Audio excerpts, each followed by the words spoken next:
So, I mean, I guess this was about, obviously we've got some amazing performers, but chatting to you is really so that we, we remember what the centre is all about, and we realise that we are following in very big footsteps. So, I guess to start us off, if each of you would tell us, in a slightly Cilla Black, what's your name and where do you come from, moment, tell us a little bit about yourselves. My name is Maeve Heath. I came over to London in 1961. I'm from Dublin, and I've worked and volunteered in the centre since 1977. Over 40 years. Amazing. And Alice? My name is Alice Kennedy, and I'm from Clonasea, County Laois, very near where Gary comes from. Locals. Hey, go on, Laois. I've been here since 1962. Okay. I came to London. I first came up north to my brother's wedding, and I didn't go home. One of those nights, huh? One of those times. And then I moved up to London to another brother in London, and I've been here since 1962. Okay, absolutely brilliant. And Mary? I came in 1948.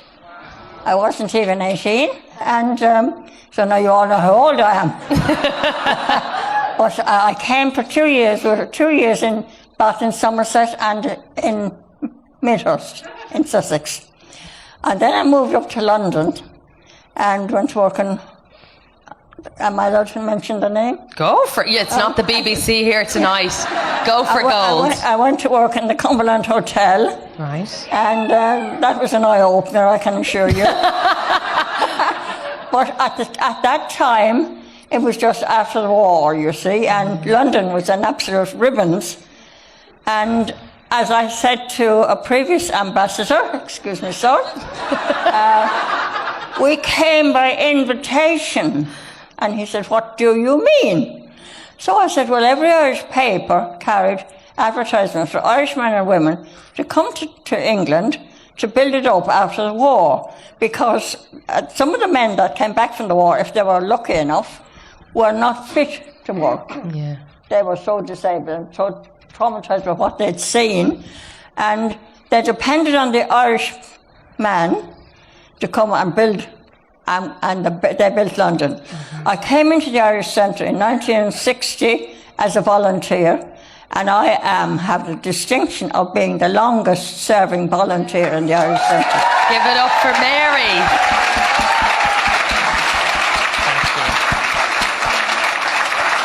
And at the risk of boasting, which I'm Boast great Mary. at, I was given a presidential order. Yes, from Michael G. Oh, wow. 2016, I think it was, 2016. We had a whale of a time in Dublin for a weekend. Oh, fantastic. But then my husband was working at home, and the Prime Minister at the time, Mr. De Valera, was not allowing agricultural workers out of the country. Whether that's the wrong or not, I don't know. But I was terribly homesick, and I wanted to go back home. And the people I worked for in the beginning, he was a commander in the Royal Navy, although he was an Irishman. He wrote to the guards in Ireland and said I was very homesick and could Billy come for a holiday. He came, and he stayed, and he stayed, and he stayed, and he stayed. And we got married, and the rest is history. Oh, that is lovely. But I must say, I've had a lovely sort of time in England. Mm-hmm. I mean, we got work when we had none in Ireland, and although I'm an Irish woman through and through, I will never deny this country gave me a living. And my children in education and good jobs. So thank you very much. Oh, we're the ones in debt. Cherry, tell us a little bit about yourself. Thank you, Mary. I don't think I can follow that. It's a tough one, I'm not going to lie. I didn't want to, I threw it straight to you. My God. Anyway,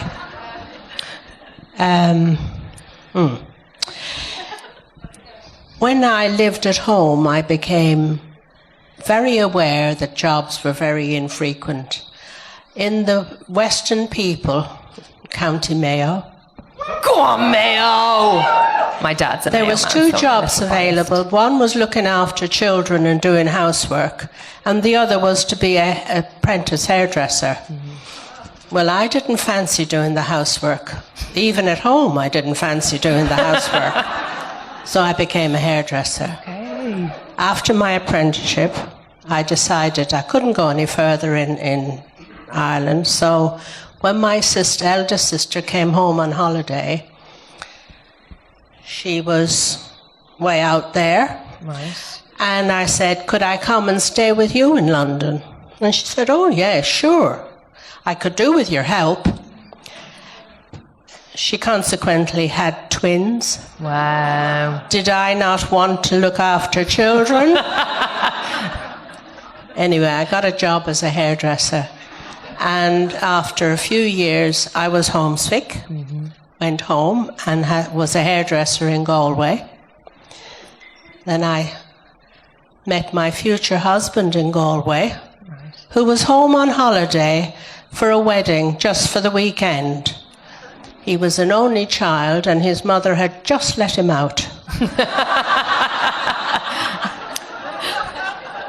So I came back So to an London. Englishman or an Irishman? Englishman. Okay, Londoner. controversial. Born in St Patrick's Hospital. Anyway, we met up again. I came back, met him again, and as Mary says, the rest is history. The rest is history. Lovely. And so do you remember that moment? Maeve, I'll go to you. Do you remember arriving and that first week, fresh off the boat, as they say? Very much so. I was very, very homesick, and I couldn't believe when I came to London that there was hardly any trees. There was hardly any. It just seems such a. I lived in a place called Milltown, County Dublin, so we lived actually more going up into Enniskerry, you know, with all, and plenty of open spaces. And to come to London, everything was so. It just seemed terrible. I couldn't breathe when I came in first week. And I thought, I was lucky because I worked in a company called Pi Television Radio in Dublin, and they transferred me to their store over in London. So I had a job to come to. I had a friend to come to. So I was very lucky. But it was still very hard. And until I came in February, and we went back over in the August, and I was actually homesick until I got back in August. And then it just changed. I met my husband. My husband was an Englishman, and met him, and then it was fine, you know. I mean, I love going back to Ireland, love it, but you couldn't live there now. It's so different. Unfortunately, we come here and we work, and we still think Ireland hasn't changed, but it does. It's like everywhere, you know. It is how. But I mean, I love this country, and I love working in the area centre. I love being in the centre. They can't get rid of me. They can't, and then would they want to? No. I tell them I'll haunt them when I'm gone. You mentioned homesickness, and actually you've all touched on that. Did you have that kind of sense of, for how long did you feel, God, this just, it's not home, I suppose? Do you remember that moment when, of feeling like a fish out of water, I guess? Whoever, shout the loudest. Yeah, it was I think it was lack of communication. There wasn't many telephones around or anything like that. Yeah. And you had to write home and wait for another letter to come. Yeah. And I think the worst time was when the postal strike came. It was on for quite some time. Okay. And there was very few people getting letters. You couldn't get a letter. Your family didn't have a phone. There was no mobile phones then. There's no WhatsApp. It's so much easier now than it was when we first came over here. Yeah. It was quite lonely. But then there was more Irish people around then than there is now. And that sense of you community. met friends easier, especially around Camden and Kentish Town. Yeah. And so did it feel like that you were kind of creating or coming into a new family? Yeah, you did. But I was quite lucky. I had a brother here and he took me around a bit. But I first worked in Woolworths for 7 years and then I went to John Lewis's. Okay. I worked 32 and a half years there and I enjoyed it there, yeah. Wow. And I retired from there 20 years ago. Amazing. Yeah. Amazing. I was chatting to a pal earlier on, and we were talking about how, so I've been in London for 5 years, and he's been here for almost 2, and he said at Christmas he went home, and he said, I said home, and when he was leaving, he was like, oh, it's time to go back home. Mary, do you remember when you called Camden, London, home? I remember getting off the train Use your at mic. Bath Station. Oh, sorry. We want to hear your words. I come from a big family, I can shout. Shout! I remember getting off the train at Bath Station, and I was so homesick, it was unbelievable. And I knew, that I wouldn't be going back home for maybe a year. There was no, I came over on what was deemed as a cattle boat.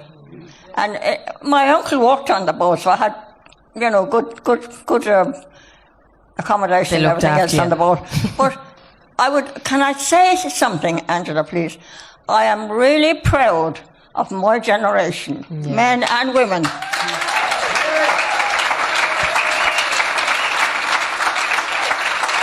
They came here and they built up this country after the war, and by the blood, sweat and tears. And honest to God, there was no health and safety. I've seen a clip on a film that was shown on Channel 4, and they were moving big boulders with their hands. Yeah. And they worked like slaves. And they worked in the Irish Centre. When I went into the Irish Centre, there was one room downstairs in the Kennedy Hall, there was one room upstairs. The rest of the building was derelict, and Maeve, you'll agree to that. The rest of the building was derelict, and it was Irish men that worked for the construction industry, for Irish construction people, paid them during the week and paid them at the weekend. They came to work in the Irish Centre, to build the Irish Centre, and we fed them for the weekend. Wow. And it was a different time, it was a different era. We had a hostel there, and we had always, what we must never forget, and I will never forget, the loyalty of the priests that were sent to work with us. And they were fantastic men. They weren't only priests, that they had to be reminded by Cardinal Hume once that they'd been ordained to do other work and not work in the Irish Centre. And they used to, they used to pull pints, they used to clean glasses, they'd wash the floors. I've seen one of them washing down the walls in the kitchen. They were fantastic men, and of the Oblate Order, and they were really and truly, I will always remember them. Yeah. And as I say, my generation and the same generation of people that came on the Windrush, and when they were thinking about sending them back a couple of years ago, I thought, let them start now on the Irish, and then they'll have something to moan about, I tell you. I dare them take you on. Sincerely, my generation were, let's say, we were the best. Yeah. I think we'll all agree with that, actually. we worked hard, and I never encountered any anti-Irishness and nothing like that. Did you not? No. Throughout? Okay. No, never. Which is amazing. Yeah. Amazing. Except one woman. Oh, Cherry. Over here. Yeah. Well, I did, but I didn't realise it was racist. Yeah, okay. I was looking for a place to live, It wasn't because after my sister had given birth and I helped her with the kids, I decided I'd like to branch out on my own. I thought, I'll go and find myself a place and run flat. And the number of times I came across the usual no Irish, sign, no dogs, no blacks, blacks, no Irish. no dogs, and no Irish was at the bottom. And I thought, we're not even at the top of this list. But I didn't. I was so shocked. I didn't realise it was racist because I'd never come across it. Yeah. Anyway, I found a place, a bedsit, with a very nice lady who was very happy to have me stay. And was delighted, and because she used to go away for the weekends and she wanted to have someone in the house for security. And the first week I was there, after a week I had a letter from my mother in Ireland and she'd taken the post in, and she said, got a letter here from Ireland.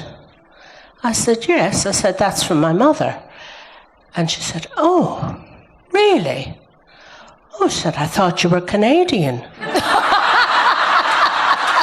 If I'd known you were Irish, I wouldn't have accepted you. No way. That's not funny, ladies Yeah. and gentlemen. But we became, I said, well, I must prove you wrong regarding the Irish. Wow. And I stayed there for 3 years, and we became the best of friends. And I got homesick and went home again. And then came back again. Yes. And so, I suppose whether you felt it like very overtly like that kind Yeah. of sense of not being welcome, or whether it was, easier to settle in. Yeah, she didn't know any better. Yeah, Let's face of it. course. But did the Irish Centre feel like a lifeline, I suppose, when you come over? Like home. Yeah. Absolutely. I was just sitting in the bar one night having a drink with my husband and to meet home, and I was used to coming to come to dances and music. And one of the managers came up and he was used to sit and he told me, can you do me a favour? I said, what's that? John O'Shea was his name. He says, can you go in the kitchen and give them a hand to wash up? I said, what?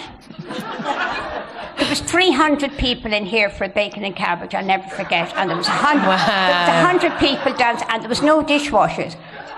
And I went into the kitchen, and I thought, my God, it was a noise of all the plates coming in. And I came out at 3 o'clock. I came out, it was 12 o'clock. I said to my husband, you better go home. He said, well, I said, I'm going to be here all night. And the first night I came, I actually got out of here at 4:30 in the morning. Oh my God. And that wasn't Fhéile, that was thank you. Yeah. And then we had a priest here called Father Cagney. And I don't know why Father Cagney always called me Kathleen. He never called me Maid. I live across the road, and I get a phone call. The kids would say, Mum, Father Cagney's on the phone. I said, yes, Father. I need you, Kathleen. Can you come over? I'd come over, and I'd have maybe a toilet had blocked, or the kitchen had flooded. And I used to say, my husband used to say, why does he keep calling you Kathleen? I said, I don't know. I said to Father Cagney, why do you call me Kathleen? He says, because that's your name. I said, no, it's not. And until the day that man left this, he went to Australia, he still called me Kathleen. My husband, why does he keep going over to do jobs? I said, I don't know. But because it was a priest, you'd never refused. Yeah. And it was all like things that nowadays you'd get a plumber in to unblock a toilet. But he got me. Just call Kathleen. Call Kathleen. But, and then I just sort of got into it. Then I was sitting, when they built this hall, we used to have the entrance come up here with no hall, no entrance in the McNamara. Yeah. And at the back here we had the cloakroom. And I'd be sitting there in the cloakroom. And he called me and says, can you close the cloakroom? I said, Father, there's a lot of coats. Yeah, but I need you to wash up in the bar. I went into the bar, and then I got into the bar, and then he says, can you start serving? I said, no, I can't serve. I've never served drink. That's nothing to it. Do it yourself, Father. Then I was 40 years serving in the bar. No way. Yeah. That's how I started in the bar. I never came in here to work. I didn't come in to sit and have a drink.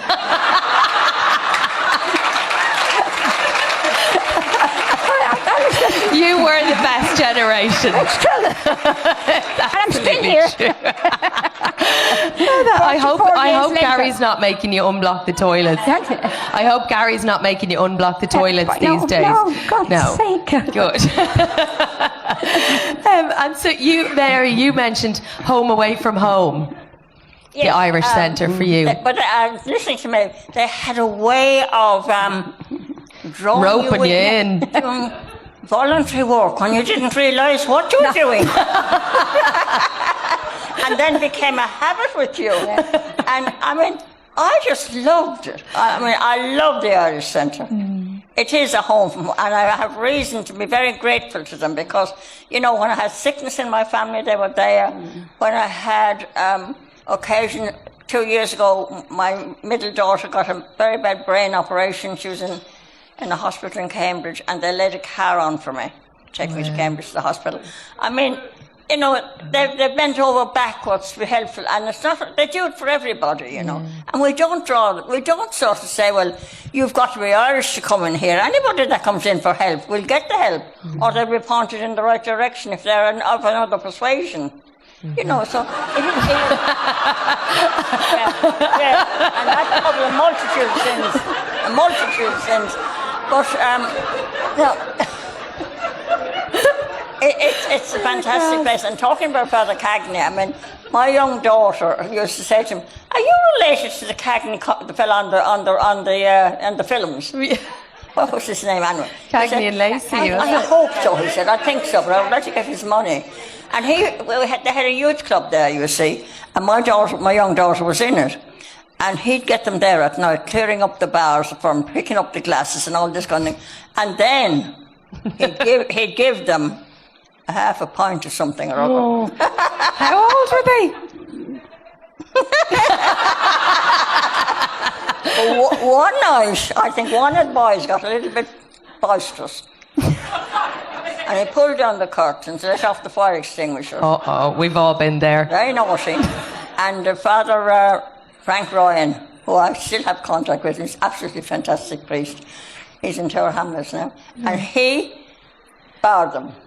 Uh-oh. And the next night they all turned up and Father Cagney let him back in again. But he was the director, you see, in those days. He outranked him. It was an absolute great place. Yeah. And we had a hostel there at one point. Right. My first meeting with one of the priests was in Cavan, Father Sheridan. He was coming in the double doors and he had a youngster, about 19 or 20, by the collar and the seat of the pants. "Get out, you ... whatever." And I thought, I looked at my husband and I said, "My God, the priest is swearing." I never heard a priest swear. I had a lot to learn then, didn't I? Indeed, I did. But you know, it's a great place. We used to have Mass every Sunday at 10:30.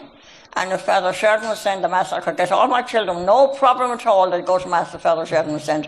Because they said Speedy Gonzales, they used to call him. In and out. 15 minutes. 50, that's good going. It was so fast. Alice is like, good math. Yeah, it was good math. Yeah. Oh, yeah. Confession was better. Confession was better. And so, Alice, do you have similar memories then? Yes, of the Irish Centre? Well, I didn't come to the Irish Centre that much, but I used to go to the Irish pubs more. Okay. No, I wasn't a drunkard, but at that time they had plenty of music and dancing in the pubs at that time. They were really good, and used to meet up all the Irish lads there. It was good fun. Yeah. Yeah. But I do agree the Irish Centre was a great place, because when people come into Euston, there was volunteers that used to meet people as they arrived. And the first place they took them was to the Irish Centre. Wow. Yeah, because I do know some of the volunteers that done that years ago. Yeah. So it's always so welcoming, and it was kind of an adopted community, or like already. Yeah, slot straight in. And even now, I use Irish Centre quite a lot. We come here with the Irish Pensioners Choir every 2 weeks, and we always use also with the Irish elderly downstairs. Yeah. So I'm in the Irish Centre more now than when I first came to London. Yeah. I love it. But I enjoy London more now as I get older, because there's so much for the older people to do in London. Because it's interesting, when my parents come over, they think, and I hear a lot of people, even of our generation, saying, "Oh, London, it's just not a place to, to grow old, that it feels, so kind of busy, so fast, so relentless." No, it's not. It's quite the opposite. Really? It depends what you get involved in. You have to be ready to get involved. Yeah. But there is so many communities in that to get involved when you're older. Mm-hmm. And I think it's a lovely place to be as you get older. Yeah. And you're saying the same thing, Maeve. You're like, absolutely best place. Oh, my children, one of my children lives down in Hertfordshire, my other one lives in Kent. Yeah. And he said, "Mum, would you like to move?" "Don't ask me to move out Camden." No way. Camden to the core. I grew out in a box of Camden. I would not want to leave Camden. Yeah, just too much. Even here now, I do the gardens outside, and I love the gardens. And they're talking about what they're going to build with the centre, which would be fantastic. One of the architects said, "Don't you touch my garden." And last year I was 80, and I have a garden at the back, and they put a plaque up in the garden for me, which is fantastic for my birthday, Amazing. And that's my pride and joy. And I go out in there, and And I have to say, they're very, very good. Like, anyone who wants plants, just get them and give a receipt. And I don't have to buy a thing. I look after them, which I absolutely love. And it doesn't matter what the weather is. I've got a nice guy at the moment, Terry, who's volunteer, and he's fantastic. That helps me because I can't do the digging. Yeah, of course. And it's just, if I get a bit down, if I'm a bit lonely, one day I just come over here and sit and have a cup of coffee with them and torment them. And and